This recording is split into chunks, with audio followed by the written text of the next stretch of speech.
Hello everybody, it's TannerFishies here, back again with a new Ninjago video here on the channel. In today's video, we are going to be discussing the Ninjago TV show in terms of its writing, and maybe questioning its quality just a little bit. Ninjago is one of my all-time favorite TV shows. I've been here since day one in 2011, and I have not left the series since. I've watched every single season, and I've tried to absorb every single side story that is in fact canon to the main story. And even with exceptions like the Ninjago movie, for example, I've always loved watching Ninjago. It's one of my favorite shows, like I said, but that doesn't mean that the Ninjago series is perfect by any means, and it very well can be criticized, especially when it comes to writing. If you guys have been keeping up with Ninjago news as of late, you might be familiar with the new Garmadon comic. Issue 1 just came out not that long ago, and issue 2 is right around the corner. I've talked about this comic a couple of times on this channel already, but for those that don't know, this comic is a canon storyline focusing on the character of Garmadon following Ninjago March of the Oni. And to a lot of Ninjago fans, including myself, the writing in this comic is very, very good. Like I said, I've already done a couple of videos on this comic already, and looking through the comments of those videos, I noticed a couple of individuals talking about how this comic has better writing than the Ninjago TV series, and they wish the show was more like the comic. I agree to an extent, but it got me thinking, does Ninjago actually have that bad of writing? Well, let's talk about it, because it's honestly not that black and white. Honestly, if you were to judge the entirety of Ninjago's writing under the lens of this being one show and judging the writing from that perspective, I think that would be quite the impossible task to actually carry out and do. The series is far too broad in my opinion to give it a general classification. It honestly just depends on the season, and in turn it also depends on the writers of each season. Fun fact, Ninjago has different writers depending on the season. There's not one name behind everything in Ninjago. Sure, several people have written multiple seasons, but not everything has been written by one individual. Ninjago has a large variety of writers working on the show, and in my opinion, some seasons have much better writing than others. For example, Tournament of Elements gave us a large variety of new elemental masters, expanding the Ninjago universe even more. Possession gave us some wonderful stories for the characters of Nia and Cole especially. Skybound gave us an interesting character arc between Jay and Nia, and established what made their relationship so special. Sons of Garmadon focused on the character of Lloyd and his mixed feelings surrounding his father returning, and Master of the Mountain expanded the Ninjago lore even further, and once again focused on the character of Cole, giving him a chance to shine. Ninjago, in my opinion, has some strong examples of good quality writing. But then again, the series also has some weaker seasons when it comes to writing, specifically Legacy of the Green Ninja, which featured a pretty rough first half,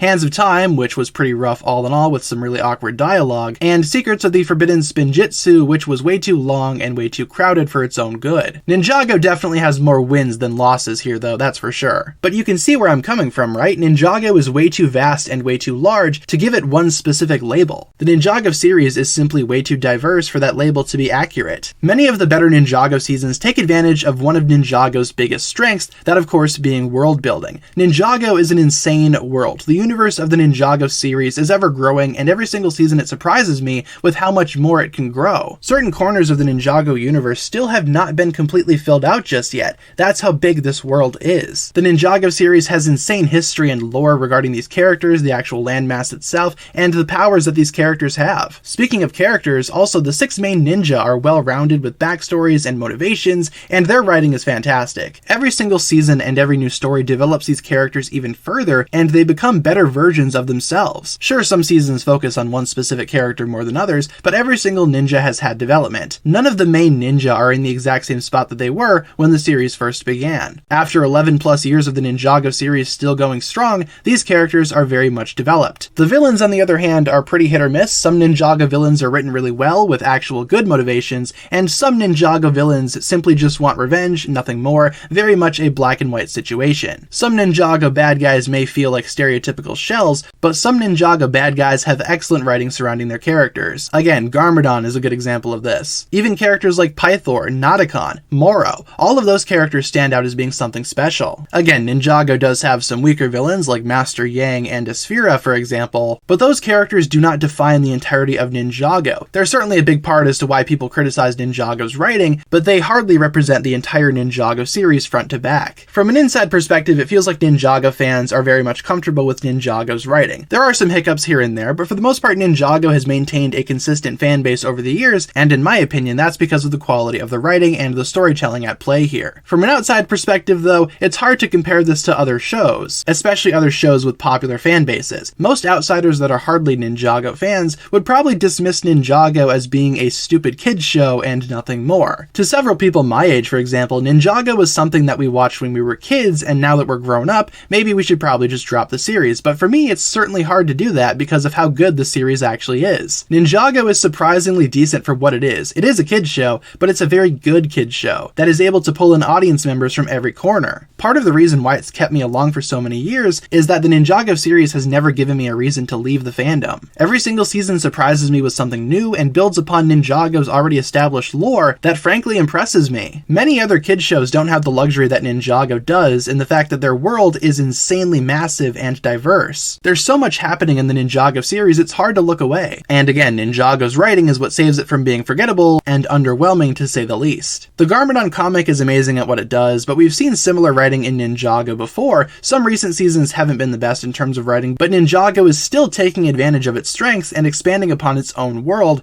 and to me that's what makes Ninjago writing so impressive. Again, I do believe the Garmadon comic is worth reading. If you have not done so just yet, feel free to check it out. It is worth a read in my opinion. It's pretty good in defining the character of Garmadon, who is one of Ninjago's strongest villains, but do I think it has better writing than the actual Ninjago show? Well, like I said, it kind of depends on the season, so I kind of agree with that statement. It depends on what season you're talking about. Does the Garmadon comic have better writing than Hands of Time? Yeah, I'd say so. Does it have better writing than something like Sons of Garmadon? Maybe, but it's not quite up to that level just yet. And overall, Ninjago's writing can certainly be criticized, I'm not saying that. And for the most part, I find Ninjago's writing to be fairly decent with a couple of minor complaints here and there that I can throw out to the series. And I don't think Ninjago should be known for its bad writing. That certainly seems like an oversimplification to me. With that being said though, guys, that'll pretty much wrap it up for my thoughts here today. Thank you so much for tuning into this video. Hopefully you enjoyed. Let me know down below in the comments what you think about Ninjago's writing overall, and which seasons do you think are some of Ninjago's strongest? And in turn, which seasons do you think are some of Ninjago's weakest written seasons? Leave all your thoughts down below in the comments, everybody. Hopefully you enjoyed today's video, and that'll pretty much wrap it up for my thoughts here today. I certainly enjoyed making this video, and I hope you enjoyed hearing my thoughts as to why Ninjago's writing is actually pretty decent, and I don't really agree with the criticism that Ninjago has bad writing. I certainly don't think so. If there's any other criticisms that you want me to take a look at regarding Ninjago or its production, feel free to let me know. I had a lot of fun making this video, and hopefully you guys enjoyed watching it as well. Thank you so much for watching. If you enjoyed today's video, feel free to like, comment, subscribe, do all that fun stuff, and as always, check out the links down below in the description for my other forms of social media. Thank you all so much for watching today's video. Once again, you guys, my name is TannerFishies, and with that, I bid you farewell.